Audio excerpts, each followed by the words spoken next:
غیب کے علم کے بارے میں عالم اسلام میں ایک نہ ختم ہونے والی بحث ہے اور یہ غیر یقینی ہے، لیکن قرآن مجید میں اب جس طرح وہابی کہتے ہیں، سنیوں کا یہ خیال ہے کہ حضور کو صلی اللہ علیہ وسلم غیب کا علم تھا، دیوبندی وہابی اہل حدیث کہتے ہیں کہ نہیں تھا۔ لیکن قرآن مجید کیا کہتا ہے؟ قرآن مجید کہتا ہے کہ غیب کا علم اللہ تعالیٰ نے اپنے پسندیدہ رسولوں کو دیا ہے۔ کیا مسلمان یہ کہنا چاہتے ہیں کہ ان پسندیدہ رسولوں میں معاذ اللہ حضور شامل نہیں ہے؟ تو جو مسلمان یہ کہتے ہیں کہ حضور کا غیب کا علم حضور کے پاس نہیں ہے، وہ در حقیقت قرآن مجید کو جھٹلا رہے ہیں۔ قرآن مجید میں واضح طور پر صراحت کے ساتھ نص قطعی کوئی مشتہبات نہیں، ٹھیک ہے نا؟ قرآن مجید نے کہہ دیا ہے کہ اللہ جس کو چاہے، اللہ کی مرضی ہے، ابھی اللہ کی مرضی ہے، جس کو اللہ چاہتا ہے اس کو غیب کا علم عطا فرماتا ہے، اور اللہ نے اپنے پسندیدہ رسولوں کو غیب کا علم دیا ہے۔ عالم الغیبی، اچھا ایک تو ہوتا ہے عالم اور ایک ہوتا ہے عالم۔ عالم کا مطلب ہے جاننے والا، اور عالم کا مطلب ہوتا ہے ایک جہان، ٹھیک ہے نا؟ تو عالم غیب اور عالم غیب میں فرق ہے، یہ بات ذہن میں رکھیے۔ تو یہاں لکھا ہے سورہ جن، اللہ اکبر، سورہ جن میں ہے یہ، عالم الغیب فلا یظہر علی غیبہ احد، کہ وہ جو ہے اللہ تعالیٰ جو ہے غیب کا جاننے والا ہے، یہ کوئی اچھمبے کی بات نہیں ہے کہ فلا یظہر، اور وہ ظاہر نہیں کرتا، علی غیب احد، کسی پر بھی غیب کا علم وہ ظاہر نہیں کرتا، الا سوائے من ارتضی من رسول، کہ جن رسولوں کو وہ چاہے۔ اچھا اب یہاں قرآن مجید سے یہ بات ظاہر ہو جاتی ہے کہ عمومی طور پر جنرلی اللہ تعالیٰ غیب کا علم عطا نہیں فرماتا، there is a total ban، اللہ تعالیٰ doesn't normally do it، right؟ لیکن جن رسولوں کو اس کا جی چاہتا ہے کہ دے تو ان کو دے دیتا ہے۔ اب یہ بالخصوص ہے، لیکن معلوم یہ ہوا کہ عمومی طور پر اللہ تعالیٰ سب پر، ہر ایرے غیر نتھو خیرے پر غیب کا علم عطا نہیں فرماتا، لیکن چند پسندیدہ جو اس کے رسول ہیں ان کو غیب کا علم اللہ تعالیٰ نے دیا ہے۔ تو معلوم یہ ہوا کہ وہ جو پسندیدہ رسول ہیں ان کے پاس غیب کا علم ہے۔ سوال یہ پیدا ہوتا ہے، نمبر 1، کیا اللہ کے پسندیدہ رسولوں میں ان تمام رسولوں کا امام الانبیاء، خاتم النبیین، حضرت محمد مصطفیٰ صلی اللہ علیہ وسلم شامل نہیں ہو سکتے؟ ہم یہاں پر جو بیٹھ کے گفتگو کر رہے ہیں ایک بالکل نیوٹرل آدمی ہو کے، کیوں بھائی؟ ہمارے اوپر نہ وہابیوں کا اثر ہے، نہ ہمارے اوپر شیعہ کا اثر ہے، نہ بریلویوں کا اثر ہے، تو ہمارا جو گمان ہے وہ نیوٹرل ہے، ہمارا جو کنجکچر ہے وہ بالکل نیوٹرل ہے۔ لہٰذا ہم صرف یہ کہہ رہے ہیں کہ بھئی قرآن کے مطابق غیب کا علم اللہ نے اپنے پسندیدہ رسولوں کو دیا ہے، صحیح؟ اچھا اب کچھ رسول پسندیدہ ہیں، تو باقی جو پسندیدہ نہیں ہیں وہ کون ہیں؟ یہ تو پسندیدہ ہیں جن کو دے دیا، لیکن جن کو نہیں دیا وہ پسندیدہ نہیں ہیں۔ کوئی بات سمجھ میں آتی ہے؟ اب سوال یہ ہے کہ ان پسندیدہ رسولوں میں اگر حضور صلی اللہ علیہ وسلم کے امتی یہ سمجھتے ہیں کہ حضور کو غیب کا علم نہیں ہے، تو وہ یہ کہہ رہے ہیں کہ قرآن مجید میں جن پسندیدہ رسولوں کو اللہ نے غیب کا علم دیا ہے، معاذ اللہ ثم معاذ اللہ، ان میں حضور شامل نہیں۔ یہ کیسے ہو سکتا ہے؟ ہو سکتا ہے یہ؟ اگر وہ پسندیدہ ہیں تو حضور تو محبوب ہیں، پسندیدہ سے کہانی آگے بڑھ گئی نا جب محبوب ہوئے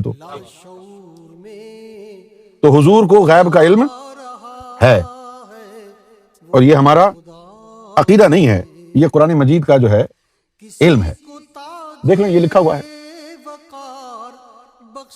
بھئی ہم مولویوں کی باتوں میں آنے والے تو ہے نہیں نا، ہم تو تحقیق کر رہے ہیں، اور تحقیق کے نتیجے میں یہ پتہ چلا ہے کہ کچھ رسول ہیں جن کو اللہ نے پسندیدہ قرار دیا ہے. اسے ایک بات یہ بھی پتہ چلتی ہے کہ اللہ کے ہاں فیوریٹزم ہے.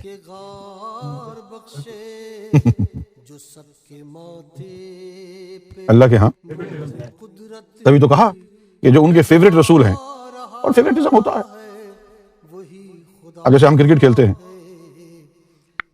تو کوشش یہ ہوتی ہے کہ جو فیوریٹ ہمارے بیٹسمین ہیں وہ بچے رہے ہیں، باقی جو فی سبیل اللہ بھرتی کیے ہیں بھٹی صاحب جیسے لوگ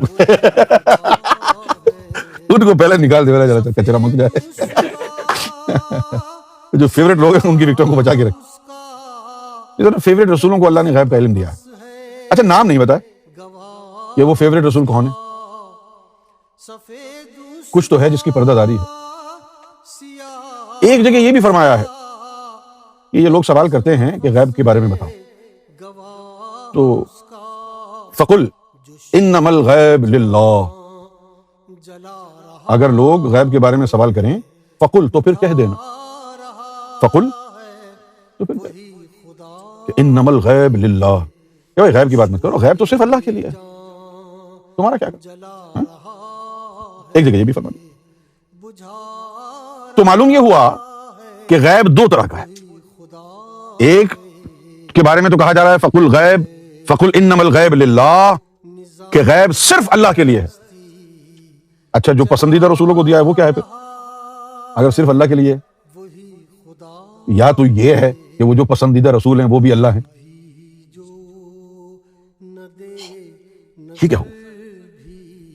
یعنی ہم تو یہ ایک اسپرچول انالیسس ہے، اس میں کوئی منہ کھلا کا کھلا رہ جائے آپ کا، مکھی گھس جائے گی، بند کرو. ایک جگہ تو یہ فرمایا فقل انما الغیب للہ، تو پھر ان کو کہہ دو کہ غیب صرف اللہ کے لیے، ٹھیک ہے. اور دوسری جگہ پسندیدہ رسولوں کے لیے. اچھا بھائی اگر صرف اللہ کے لیے ہے تو وہ پسندیدہ رسول کون ہے؟ کبھی تو نظر ملاؤ، کبھی تو قریب آؤ. اگر غیب کا علم صرف اللہ کے لیے ہے تو پھر وہ پسندیدہ رسولوں کو کیوں دیا؟ یہ جو دو آیتیں رکھ دیں، فقل انما الغیب للہ، کہ غیب صرف اللہ کے لیے ہے، اور پھر دوسری آیت میں پسندیدہ رسولوں کو بھی دیا ہے. تو وہ پسندیدہ رسول کون ہیں جو انما الغیب للہ کے زمرے میں آتے ہوں گے؟ دو صورتیں ہو سکتی ہیں. فقل انما الغیب للہ، so then tell them that the unseen belongs to God only. So tell them that the unseen belongs to God only. اور پھر دوسری آیت میں کیا ہے کہ normally, generally, God doesn't share the knowledge of unseen with anybody. However, in some unusual circumstances, He opts to share that knowledge with some favorite of His messengers. صرف اللہ کے لیے ہے تو پھر اب وہ رسولوں کے لیے تو بیکار ہے. جیسے کار ہے، موٹر سائیکل ہے، یہ 2-3 سال کے بچوں کے چلانے کی چیز تو نہیں ہے.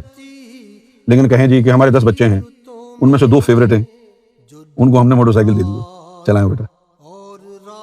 اب یہ 2 اسٹیٹ، یا تو اب اس کی 2 صورتیں ہو سکتی ہیں کہ بھئی یہ غیب کا علم ویسے ہے تو صرف اللہ کے لیے، لیکن اللہ کے کچھ فیوریٹ رسول ہیں تو ان کو بھی اللہ نے دے دیا ہے ایسے خوش کرنے کے لیے کہ دیکھو جی یہ ہے. یا تو یہ صورت ہوگی، یا پھر دوسری صورت یہ ہوگی کہ بھئی کچھ رسول ہیں اور وہ فیوریٹ اس لیے ہیں کہ رسول کے لبادے میں ہیں، وہ آئے عالم غیب سے ہیں. ورنہ یہ کیا بات ہوئی کہ یہ فیوریٹ رسول ہے، یہ فیوریٹ نہیں ہے؟ کیونکہ اگر ہم اس کا یعنی اس کی تضاد ڈھونڈیں، اس کی ضد ڈھونڈیں، پسندیدہ کی ضد ہوگی ناپسندیدہ. اگر ناپسندیدہ رسول ہیں تو پھر ان کو بھیجا کیوں؟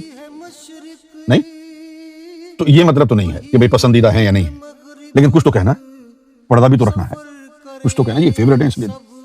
اگر صحیح بات بتا دیں گے جی وہیں سے آئے ہیں، ان سے کیا چھپ پردہ ہے، حمام میں سب ننگے ہیں، نہیں. تو یہ وہ رسول ہیں جو رسولوں کے بھیس میں آئے ہیں. بھیس کیا ہوتا ہے؟ جس طرح محمد رسول اللہ صلی اللہ علیہ وسلم انسان نہیں ہے، سراپا اللہ کا نور. آپ صلی اللہ علیہ وسلم نے فرمایا انا من نور اللہ والمؤمنین من نوری، کہ میں نرا سراپا اللہ کا نور ہوں اور مومنوں کو میرے نور سے بنایا. لیکن پھر یہ بھی فرما دیا قل انما بشر مثلکم، کہ یا رسول اللہ کہہ دیں ان کو کہ جس طرح کے بشر تم ہو اسی طرح کی مثال بن کے آیا ہوں میں، اسی طرح کی، اس کو کہتے ہیں پرسونیفیکیشن. کیا کہتے ہیں اس کو؟ ہاں. تو اب وہ مثال ہے. جب ہم کہتے ہیں مثالی جسم تو اس کا مطلب ہے کہ صورت اس جسم کی ویسی ہی ہے جیسے تمہارے جسم کی ہے، لیکن انگریڈینٹس جدا ہیں.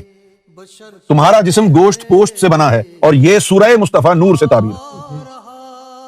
تو حضور کی ذات کیا ہوئی؟ سراپا نور. لیکن جس طرح انسان کا جو وجود ہوتا ہے، ناک ہے، دو کان ہیں، دانت ہے، منہ ہے، آنکھیں ہیں، ٹانگیں ہیں، اور پھر وہ تقاضا انسانی بھی ساتھ رکھا ہے، بیوی بھی ہیں، بچے بھی ہیں، کھانا بھی کھاتے ہیں، سوتے بھی ہیں، سب کچھ کرتے ہیں. یہ تمام پورا جو ضابطہ حیات بنایا حضور کا، یہ مثال بنایا. لیکن حضور بشر نہیں، بشری مثال ہے. مثال کیا خیال ہے آپ؟ اب یہ جو ہم موویز وغیرہ دیکھتے ہیں، اداکار اور اداکارائیں، ایکٹرز اینڈ ایکٹریسز، کسی مووی میں وہ میاں بیوی ہوتے ہیں، دوسری مووی میں بہن بھائی ہوتے ہیں. تو جو بچے ہوتے ہیں تو ہم اس کو صحیح سمجھتے ہیں اور حیرت بھی کرتے ہیں، لیکن جب بڑے ہو جاتے ہیں تو ہم کو خیال آتا ہے ارے نہیں یار، یہ تو سب ڈرامہ ہے، یہ تو ایک کیریکٹر بنایا ہے.